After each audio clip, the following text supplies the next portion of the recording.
और कहीं ऐसा भी देखने में आया कि बाज़ लोग मरने वाले को कलमा पढ़वाने में इस कदर सख्ती करते हैं कि उसके पीछे ही पड़ जाते हैं। वो ज़रा गाफिल हुआ, ज़रा खामोश हुआ, फ़ौरन तौबा इस्तग़फ़ार कलमे का तकाज़ा शुरू कर देते हैं, बराबर उसके सर पर रहते हैं। वो बेचारा तंग, तकलीफ़ से वैसे ही तंग है, तकलीफ़ झेल रहा है, वो किसी तरह पढ़ ले बस ठीक है। उस पर इतनी ज़्यादा किफ़ायत नहीं करते, ये चाहते हैं कि बराबर पढ़ता ही रहे, एकदम को भी ना रुके। ये सरासर क्या है, जहालत है।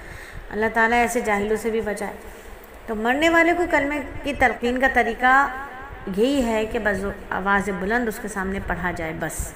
बाज़ लोग इससे बढ़कर ये ज़्यादती करते हैं कि मरने वाले से आखिर तक बातें कराना चाहते हैं। ज़रा सा होश आए उसको पुकारते हैं, अरे फलाने ज़रा आंखें तो खोलो, मुझको तो देखो, पहचानो मैं कौन हूँ, तुम कैसे हो, कुछ कहो, कुछ बात करने को दिल चाह रहा है। इस तरह के खराफात और लफ़्ज़ियात इतना तंग करते हैं जो किसी तरह दुरुस्त नहीं। तो शरअन किसी बात की दरियाफ़्त करना बस ज़रूरी है, इससे ज़्यादा नहीं। कि मसलन किसी की कोई अमानत रखी हुई है, उससे पूछा जाए कि तुमने कहाँ रख दी, कर्ज़दार है, कोई लेती देती है, किसी का हक़ वाजिब है, उसे दरियाफ़्त करने में तो कोई मज़ाक़ा नहीं है, बल्कि ज़रूरी है, बशर्ते मरीज़ को बतलाने में कोई नाकाबिल बर्दाश्त तकलीफ़ ना हो।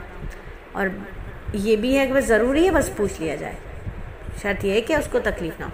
और बाज़ जाहिल लोग इस बेचारे को क़िबला रुख करने में ये करते हैं कि तमाम का तमाम बदन मुंह पकड़ कर बैठ जाते हैं। अगर वो नज़र के आलम में बदन या गर्दन को हरकत दे, जो कि गैर इख्तियारी होती है, लेकिन ये हजरात भाई मोड़ तोड़ कर रुख बदल देते हैं।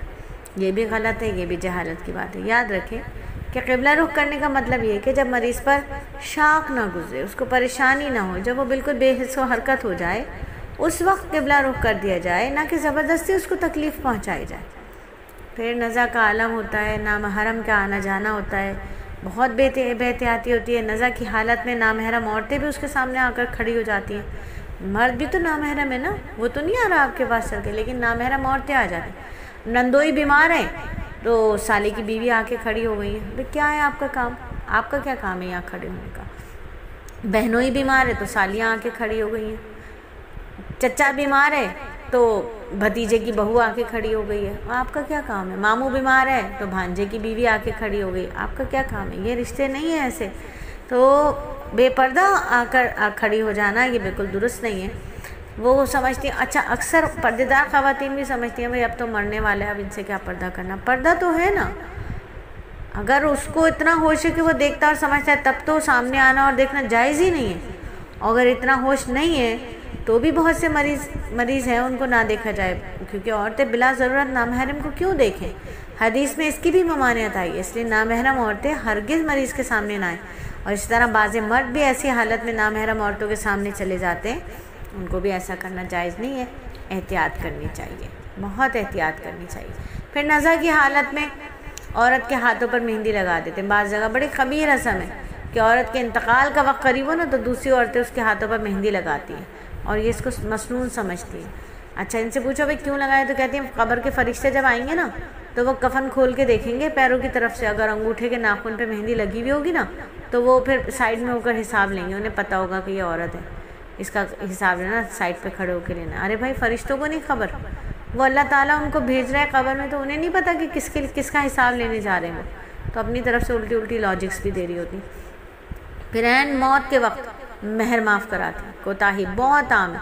जब कोई औरत मरने लगती है तो उससे कहते हैं महर माफ़ कर दे, महर माफ़ कर दे, वो बेचारी माफ़ कर देती। खाविन जो है इस माफ़ी को काफ़ी समझ लेते हैं, अपने आप को क्या कहते हैं, देने महर से सबकदोश, भाई अब मुझे तो महर देना ही नहीं, वारिस मांगेगा भी तो मैं नहीं दूंगा। याद रखिए, अव्वल तो उस वक्त इस तरह माफ़ कराना बड़ी संगदिली की बात है। दूसरे अगर वो पूरी तरह होश में भी हो, खुश दिली से भी माफ़ कर दे तो महर माफ़ नहीं होता। याद रखिए, महर माफ़ नहीं होता, बिल्कुल भी नहीं माफ़ होता। माफ़ी बहुकुम वसीयत है, वसीयत शौहर के लिए नहीं की जा सकती, क्योंकि वारिस के हक़ में वसीयत बातिल है। हाँ, औरत के दूसरे वारिस जो आकिल और बालिग हैं, वो अपना हिस्सा मीरास इस महर से में से बखुशी छोड़ना चाहे तो छोड़ सकते हैं, लेकिन जो वारिस मजनून या नाबालिग हो, उनका हिस्सा उनकी इजाज़त से भी माफ़ नहीं होगा। तो ऐसी कोताहियाँ होती हैं कि जिसका इंतकाल होने लगे, उसने महर अदा नहीं किया तो उसकी बीवी को मजबूर करते हैं कि अपना महर माफ़ कर दो। हालांकि बीवी इस पर राज़ी नहीं होती, मगर लोगों का इसरार होता है, रस्म से मजबूर होते हैं, शर्मा शर्मी में माफ़ कर देती है बेचारी।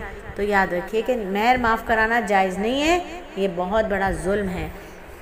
तो ये मौत के बिल्कुल नज़ा के आलम में ये बहुत सारी कोताहियाँ, बहुत सारी फजूल रस्में देखी जाती हैं। तो असबाक पढ़ने, किताब पढ़ना सिर्फ पढ़ना नहीं होता, इल्म वो है जो अमल में आ जाए। किताब पढ़ ली, सुन ली, हमने सुन लिया, इल्म में आ गई ये बात, बस ठीक है, हमें मालूम है। मालूम नहीं होता, इल्म मामूल होता है।